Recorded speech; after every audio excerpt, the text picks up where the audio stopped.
यानी multi civilised village है ये। कुदरत के साथ आप जब खिलवाड़ करेंगे तो कुदरत तो फिर आपके साथ खिलवाड़ करेगी। जो राजा मान सिंह ने बनाया था 1580 में। क्राफ्टमैन्स वो पुराने लोग, और उस वक्त से लेकर अभी तक ये सैदपुर है, और इसमें बहुत कम जगह रह गई हैं जो अपनी ओरिजिनल और असल हालत में मौजूद है।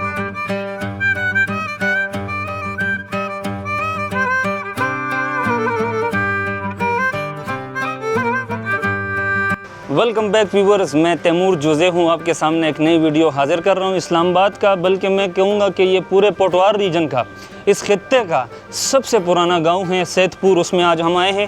तारीख़ बताती है कि ये 500 साल पुराना गांव है, लेकिन इसके जो असरात हैं तारीख़ दानों ने और मौरख़ीन ने ये भी बताया हुआ है कि कुछ सोर्सेज़ ये बताते हैं कि 2000 साल पहले के जो असरात हमें यहाँ पर मिलते वो तकरीबन 4 सिविलाइजेशंस की वो निशानात है और चीज़ें हैं जो यहाँ पे आसार मिले हैं। लेकिन असल तारीख़ जो हमें किताबों में और बाकी चीज़ों में मिलती है वो जो है तकरीबन 3 मज़ाहिब है, यानी मल्टी सिविलाइज्ड विलेज है ये। मल्टी सिविलाइज्ड का मतलब ये है कि इसमें हमें ग्रीक सिविलाइजेशन का भी पता चलता है। ग्रीक के अलावा हमें जो है गंधहारा के बाद अशोका, और साथ में मुग़ल हुक्मरानों का जो एरा था उसके असरात भी यहाँ पे मिलते हैं। तो कुल मिला के ये 4 सिविलाइजेशंस बनते हैं। इसमें फूड पॉइंट की अगर हम बात करें तो इस वक्त यहाँ पे सबसे फेमस जो रेस्टोरेंट है वो देश परदेश है।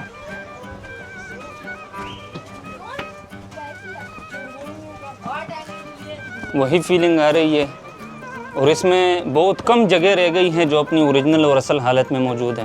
यानी कि पुराने पत्थर जो चूने के साथ उसकी दीवारें बनी हुई थी वो इन्होंने जो है ख़त्म कर दिए हैं। अभी रेनोवेशन में बहुत ज़्यादा विरसा जो है वो उसको काफ़ी नुकसान पहुंचा है। खान जो मुगलिया हुक्मरान के अदवार का उनका नामी गरामी शख्स था, उसके नाम पे फतेहपुर बावली के नाम से ये गांव उस वक्त मौजूद था, और 1530 में डिस्कवरी के आसार मिलते हैं कि ये गांव उस वक्त डिस्कवर हुआ था।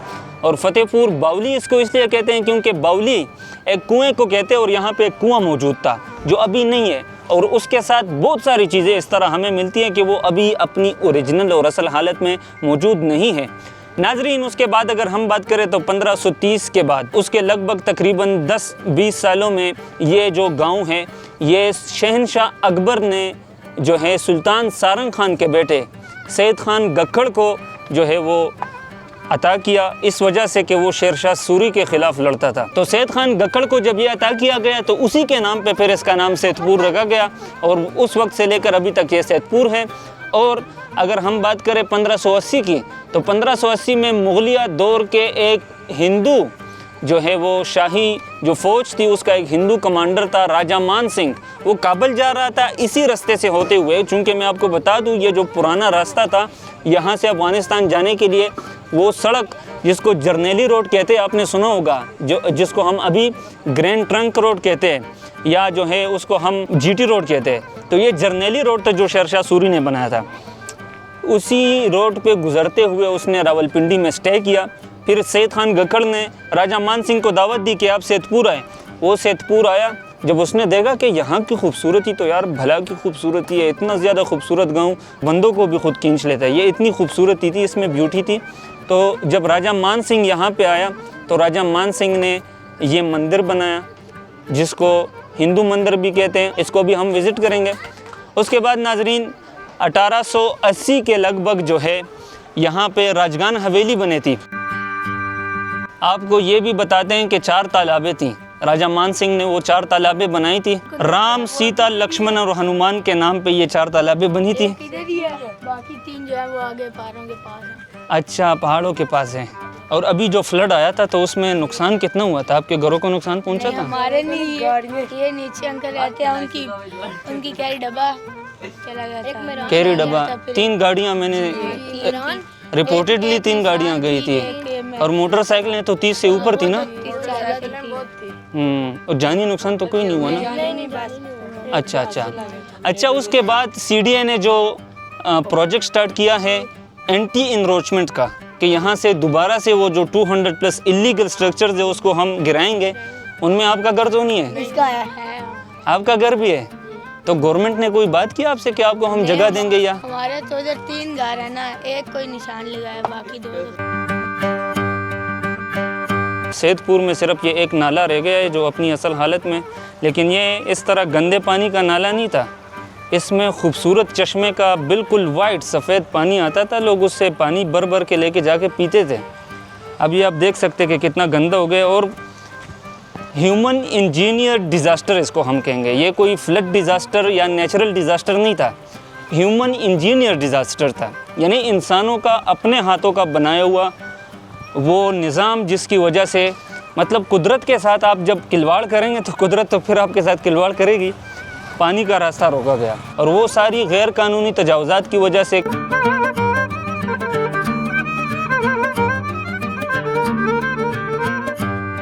नाजरीन, अभी ये वो मंदिर है जो राजा मान सिंह ने बनाया था 1580 में, और अपने असली हालत में ये मौजूद है, लेकिन चेंजेस तो रेनोवेशन में हो चुकी है। आप देख रहे सीमेंटेड काम इस पे हुआ है, लेकिन असल बात यह है कि स्ट्रक्चर और आर्किटेक्चर उसी ज़माने का है। और इस बिल्डिंग को हम विज़िट करते हैं, हम देखते हैं कि ये किस तरह है। हिस्ट्री में और किताबों में तो हम देखते रहते हैं। इसी कुर्सी के ऊपर मैं बैठ जाता हूँ। कुर्सी भी पुरानी है, पता नहीं कितनी सदी पुरानी है, एक साइड से टूटी हुई है, लेकिन हम बैठ के थोड़ी सी बातें करते हैं। असल में यहाँ पे एक मस्जिद भी थी जो अभी मौजूद नहीं है, और न बाकी चीज़ें असल हालत में है। साथ में जिस तरह ये शार्ट आप देख रहे होंगे, ये स्कूल में कन्वर्ट हुआ था, अभी उससे भी ख़त्म हो चुका है। इस फ्लड के बाद जो है वो CDA ने दोबारा से एक आगाज़ स्टार्ट किया है, और ये 2 डेकेड्स में इसको आर्ट्स एंड क्राफ्ट विलेज में CDA ने जो ये एक प्रोजेक्ट स्टार्ट किया था 2006 में, उसी के ऊपर काम हो रहे हैं। और अभी तक जो है इस विलेज की तामीरात में मज़ीद इजाफ़ा होता है।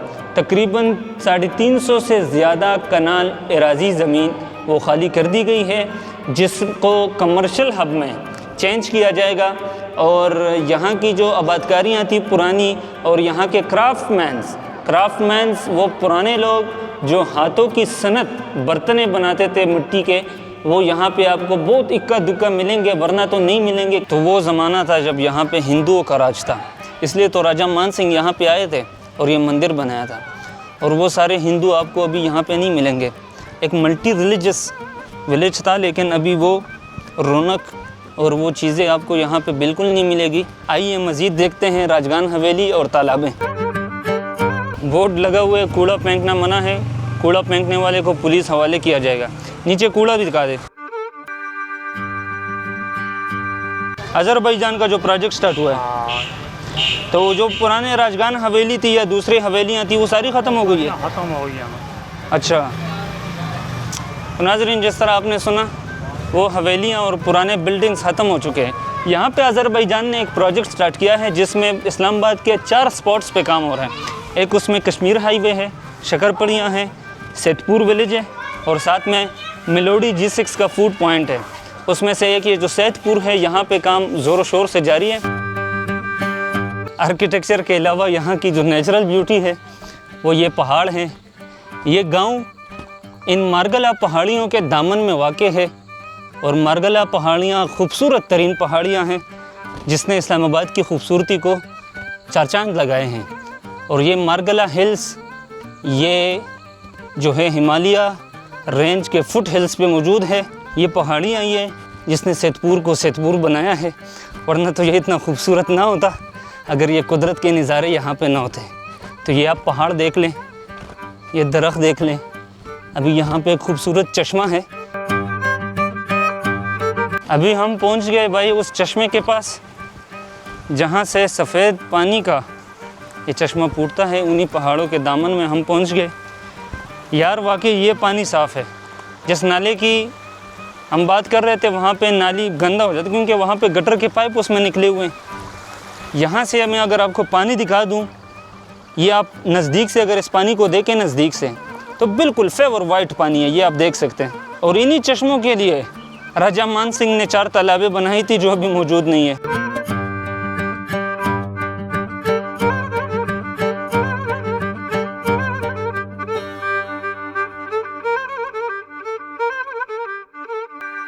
तो ये टीम आई हुई है यहाँ पे फॉरनर इटली के। यहाँ पे आप देख रहे हैं 7-8 बंदों का ग्रुप है, इसमें लेडीज़ भी हैं और जेंट्स भी है।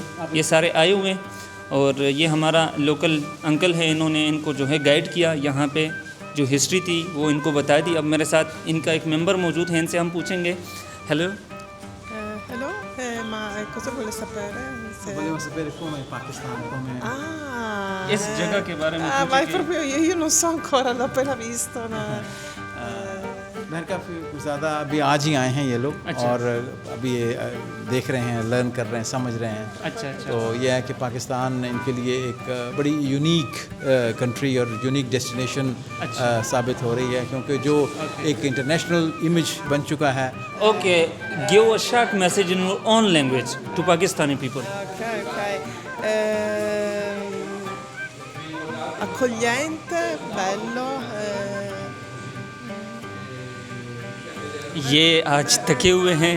Very nice, kind, beautiful people, beautiful village. हम थोड़ा बहुत शर्माते हैं इन लोगों के सामने या बाकियों के सामने कि हमें इंग्लिश नहीं आती, और ये इटली से आए हुए हैं और ये इंग्लिश नहीं समझते, न बोल पाते हैं।